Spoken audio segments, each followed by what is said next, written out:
हो साथी हो, राजा चाहियो भन्दै हुनुहुन्छ। कसलाई राजा राख्ने होला त्यो पनि सोध्दै हुनुहुन्छ होला। शाह खानदानको परिवारले चाहिँ 200 वर्षसम्म शासन गरे, त्यो पनि तपाईँले देख्नुभयो। ल है, एकपटक यो दलितको छोरालाई पनि राजा बनाएर हेर्नुहोस् न। उसले शासन गर्दा यो देशमा के होला, उसले के प्रगति गर्ला, त्यो पनि हेर्नुहोस् न।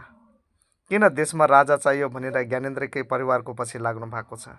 ज्ञानेन्द्र शाहको परिवारमा शाह ठकुरोहीकै परिवारको पछि किन लाग्नु भएको छ? के देशमा के दलितको छोरा राजा बन्न सक्दैन र?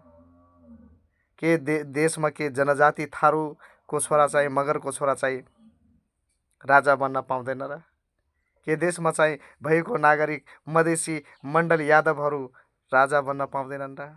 देशमा भएको नेवार तामाङ र मुस्लिमको छोरा राजा बन्न पाउँदैन र?